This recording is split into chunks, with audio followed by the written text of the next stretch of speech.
On this week's episode of Nikon's Birding Adventures, we're featuring the extreme diversity of Northwest Peru. First, we're going to start off in the interior dry forests, looking for unique birds like Peruvian plant cutters, and then we're going to head down to the little coastal village of Cabo Blanco, where we're going to walk in the footsteps of Ernest Hemingway. We're also going to learn about the rich fishing history of the area, and then we're going to hopefully experience some of the coastal and seabirds as well. Let's go birding.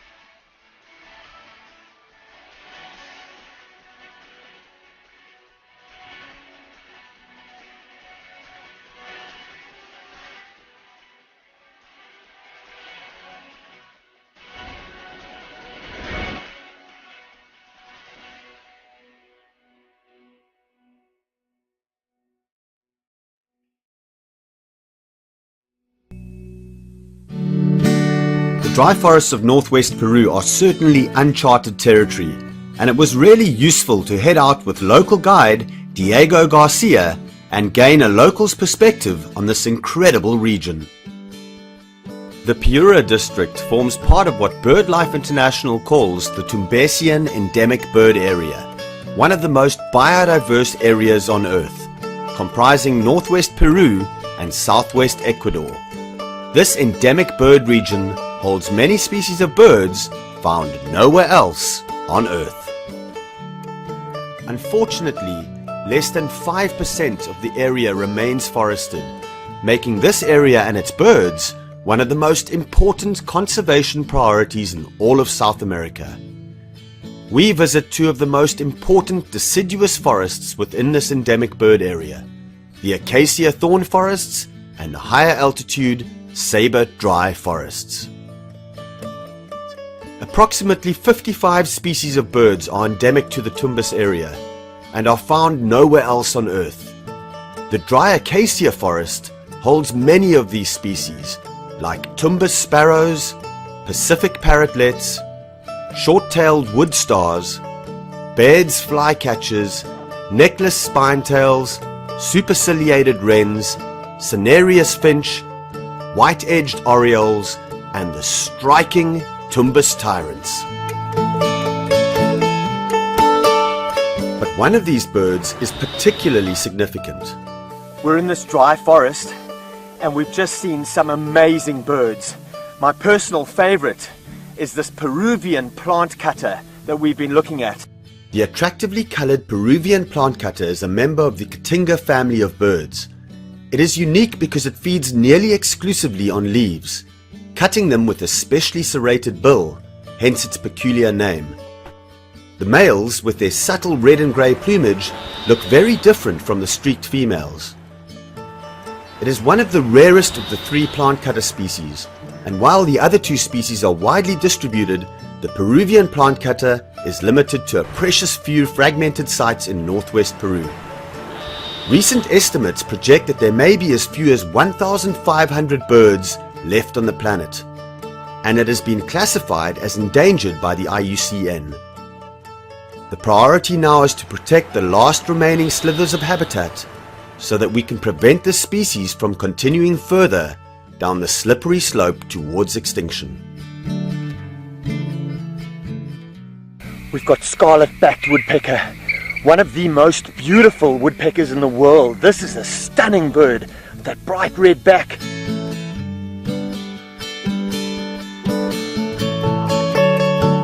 When one thinks of antshrikes, one thinks of birds living in the understory of tropical rainforests. Well, that could not be further from the truth right here in the dry forest of northwest Peru, because here is a wonderful antshrike called the collared antshrike. Collared antshrikes are one of the more striking of the Tumbesian endemic birds. The males are handsomely outfitted in a black cap and collar, whilst the females are more uniformly tawny brown in colour. They are usually found in pairs in the understory of dry deciduous forest in northwest Peru and southwest Ecuador.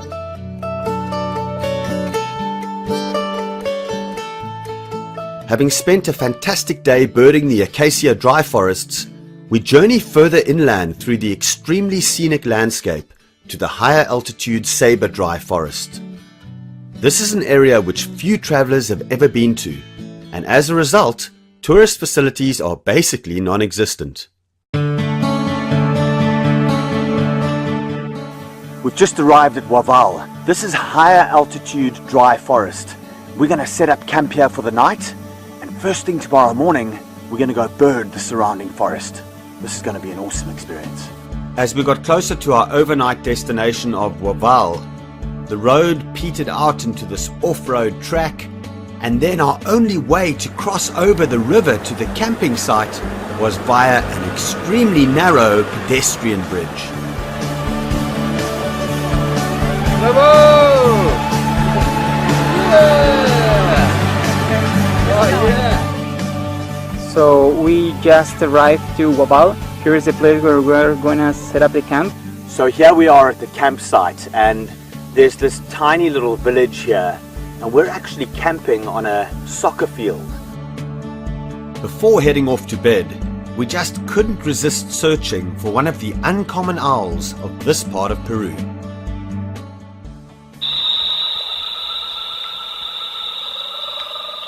It's amazing, within like minutes, 3 or 4 Peruvian screech owls have come in around us over here, and we've just got one of them for about 30 seconds just sitting on a branch.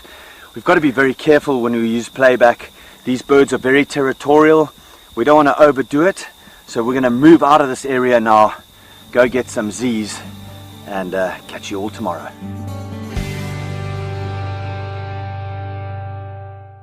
And sponsored in part by the Inca Terra family of hotels.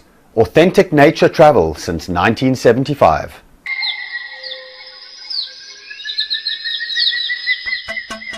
So it's dawn at Waval, and we've just woken up to this amazing chorus around us, this dawn chorus in the dry forest here.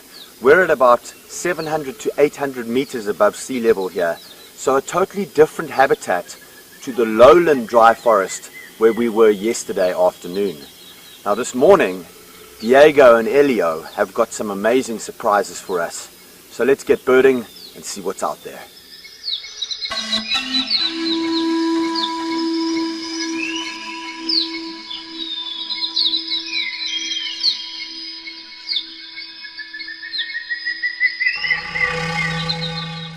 The dry sabre forests are truly magnificent, quite unlike any other forest I've ever visited. The giant green sabre trees with their bulbous trunks dominate the environment here, and countless birds flit amongst the epiphytes. The mornings are a cacophony of birdsong, and I readily ticked off more of the Tumbesian endemics. Highlights included Pacific Elania, the rare slaty beckhard, the large plumbeous-backed thrush, and the tiny Ecuadorian piculet, which is one of the smallest woodpeckers on earth, amazingly about a third smaller than a house sparrow. Got a fasciated wren here. This is a really striking wren. It's a large wren that's got these really bold markings and stripes on it. In fact, there's another one. There's 2 of them. They're preening each other on the branches here. They're actually preening each other. And these are very territorial wrens with very strong bonds between the pairs. So they're going to sit there together, they're going to make their call, and they're going to defend their territory against any other intruders. What a great bird, fasciated wren. So last night we had a Peruvian screech owl. Fantastic views of it around our camping site on the soccer field. And we've now come out this morning, and calling right around us here is a Peruvian pygmy owl, one of the diurnal species of owls that are to be found in this area. You've got him, huh? Yeah. Got him? Just come into that tree.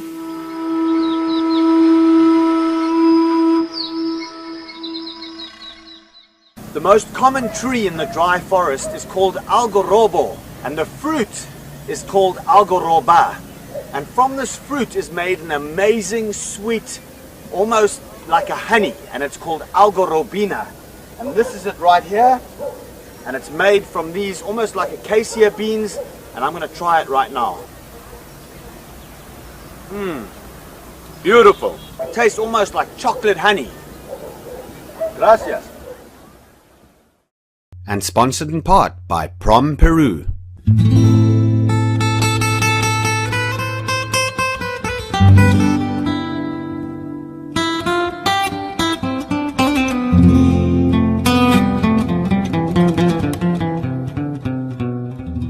The area around Cabo Blanco is not only famous for its fishing, but it's also incredibly famous for its waves. Some of the best waves in all of Peru are to be found here. This morning, I'm at Mancora, a break just to the north of Cabo Blanco. Let's go surfing.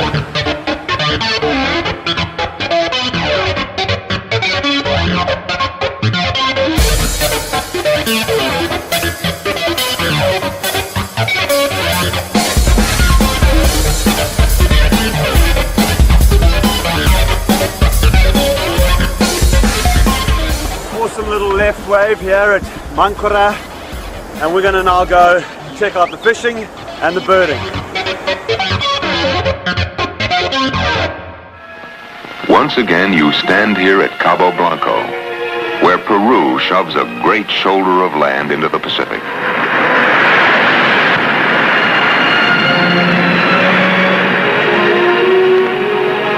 You've come back to the invisible banks of one of the greatest of ocean rivers, the Humboldt Current.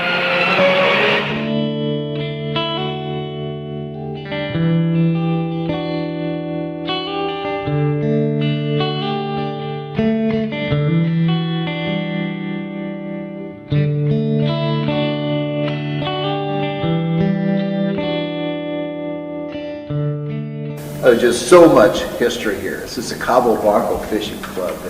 In the 50s, there was over 32 or 33 black marlin, over 1,000 pounds caught out of here. Hemingway fished here, John Wayne, Marilyn Monroe, Ted Williams, all of the greats, all of the hot shots of the day came to Cabo Blanco. You can almost kind of feel the ghost running around in here. It's nothing like it was, I'm sure, but you can imagine what it was like back then with the 1,200-pound marlin hanging up there over the fireplace. Pablo over there tended bar. It had to be great. Mi amigo, mi bar. Hemingway aquí y Pablo acá. Hemingway era una persona muy amable con todos. Él iba a pescar a las 8 y venía a las 4 de la tarde, todos los días con su señora María. The world's best anglers know Cabo Blanco now. There's a long list hunting the same thing you are. The really big marlin, the one nobody's seen. Cabo Blanco in the 50s was probably the most exciting fishing place on the planet. Guys were coming down here and finding big black marlin and a lot of them. No recuerdo bien el año, fue, pero fue un Merlin que fue un récord mundial, pues, ¿no? Una comitiva de 20 personas, salían los 4 yates.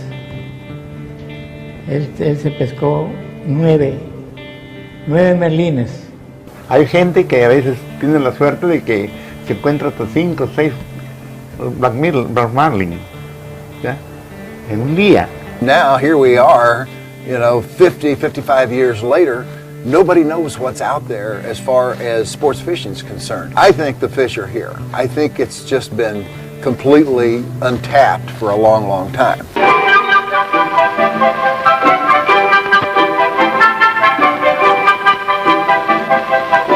It's a river probably more full of life than any other in the 7 seas. Birds by the tens of millions feed from it, and still it teems with marine life.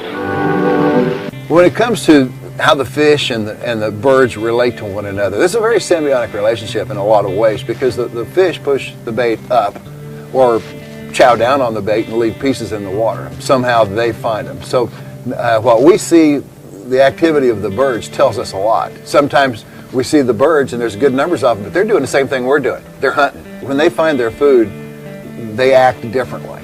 You can just tell how they act. They're a little more aggressive. They're also working close to the water. So the birds are a very strong indicator. I mean, because the birds aren't there doesn't necessarily mean the fish aren't there. But if the birds are there and they're working the water, you know there's bait fish. And the whole thing out there revolves around food. The big fish go where the groceries are. They've got to have them. And if those birds are working the water, bait's there, the big fish are probably around pretty close. The Inca family of hotels, along with the Peruvian government, are attempting to restore Cabo Blanco to the fishing mecca that it was in the 1950s through sustainable conservation of resources that benefit the local fishermen around this tiny village. They're hoping to create a marine reserve here and once again attract the sports fishermen from around the world to take advantage of the bounty of fish life, which no doubt exists still out in the ocean beyond the Cabo Blanco pier.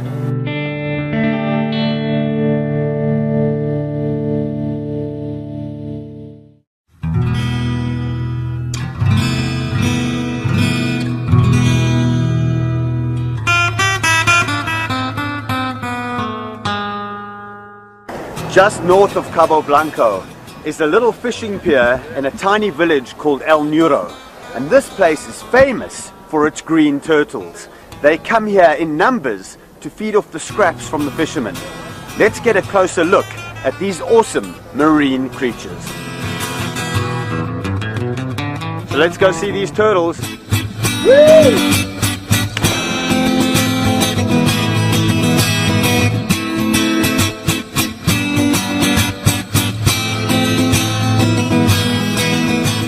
Just one of the many attractions of the Cabo Blanco area are these amazing turtles here, or in Spanish, tortuga.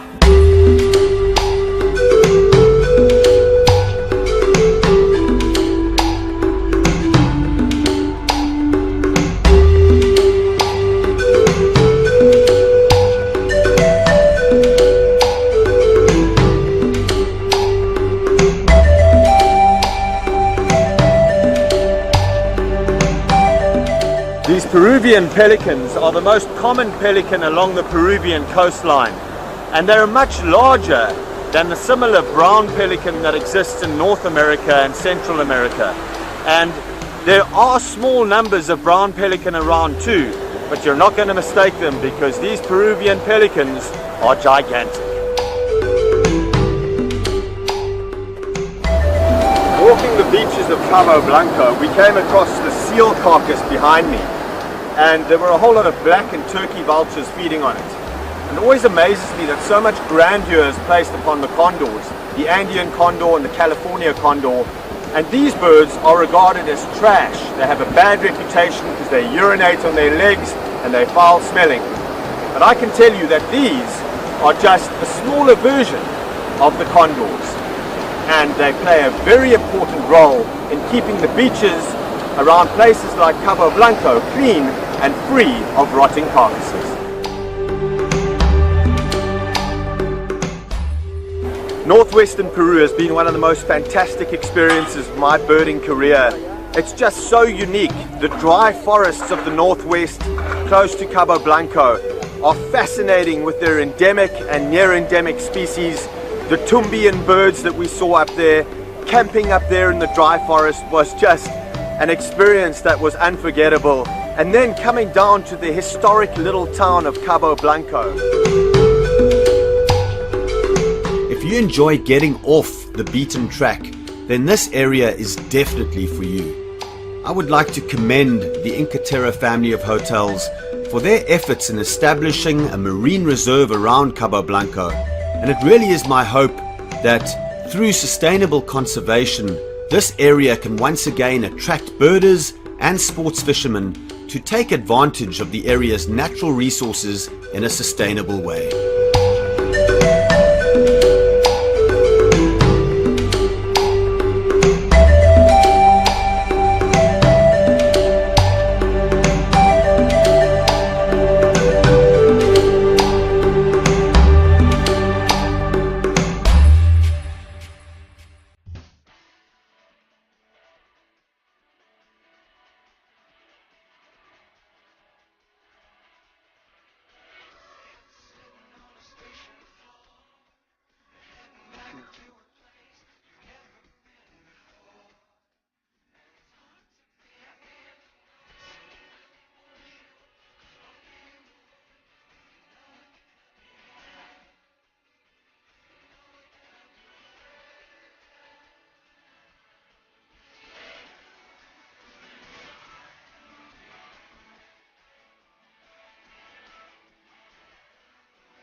dry forests of northwest Peru are certainly uncharted territory, and it was really useful to head out with local guide Diego Garcia and gain a local's perspective on this incredible region.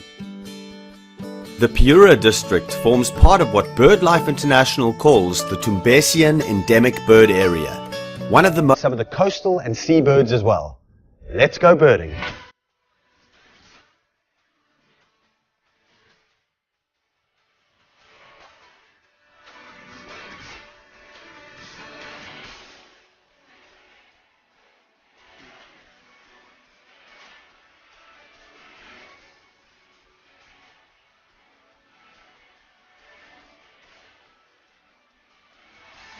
Most biodiverse areas on Earth, comprising northwest Peru and southwest Ecuador. This endemic bird region holds many species of birds found nowhere else on Earth. Unfortunately, less than 5% of the area remains forested, making this area and its birds one of the most important conservation priorities in all of South America. On this week's episode of Nikon's Birding Adventures, we're featuring the extreme diversity of northwest Peru. First, we're going to start off in the interior dry forests, looking for unique birds like Peruvian plant cutters, and then we're going to head down to the little coastal village of Cabo Blanco, where we're going to walk in the footsteps of Ernest Hemingway.